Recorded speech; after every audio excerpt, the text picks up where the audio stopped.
நம்ம ரிஷப் ஷெட்டி அவர்களுடைய காந்தாரா லெஜண்ட் திரைப்படத்துடைய கிளைமேக்ஸில் குளிகா தெய்வம் பஞ்சுர்லி தெய்வத்துக்கிட்ட இந்த மக்களை பார்த்துக்கோ அப்படின்னு சொல்லிட்டு கிணத்துக்குள்ள குதிச்சு மறையிற மாதிரி காட்டியிருப்பாங்க. அப்பதான் நம்ம சிவா கேரக்டர் அந்த கிணறு எப்படி மறைஞ்சது அப்படின்னு சொல்லி கேட்க அது இன்னொரு புராண கதை அப்படின்னு சொல்லியிருப்பாரு அந்த பெரியவர். அவரு கூட இங்கதான் மாயமானாரா? அப்ப இங்க இருந்து கிணறு எங்க போச்சு? அது இன்னொரு புராண கதை.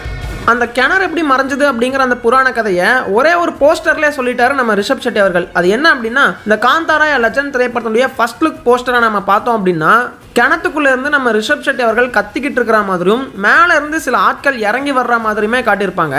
அண்ட் ஆல்சோ கீழே வந்துட்டு பார்த்தீங்கன்னா நிறைய பேர் செத்து போய் பணமாக கிடக்கிறதையுமே நம்மளால் பார்க்க முடியும். அப்படி பார்த்தோம்னா ஏதோ ஒரு ராஜா இந்த கிணத்துக்குள்ளே தான் தெய்வ சக்திகள் இருக்குது அப்படின்னு தெரிஞ்சுக்கிட்டு அந்த தெய்வ சக்தி அடையறதுக்காக அவருடைய படையை கீழே அனுப்ப அந்த படையை சிவகணமாக இருக்கக்கூடிய நம்ம ரிஷப் ஷெட்டியும் ஆல்ரெடி கீழே இருக்கக்கூடிய நம்ம பிரம்ம ராட்சசனும் சேர்ந்து எப்படி அந்த படையை ஓட விடுறாங்க அப்படிங்கிற ஒரு கதையாக கூட அது இருக்கலாம். அண்ட் ஆல்சோ இந்த கிணத்துக்குள்ள ஒரு பயங்கரமான சக்தி இருக்குது, அது வெளியே வந்துடக்கூடாதுன்னு சொல்லிட்டு அந்த ராஜா அந்த கிணத்தை மண்ணு போட்டு மூடி அந்த கிணத்தையே டோட்டலாக மறைய வச்சிருக்கலாங்க.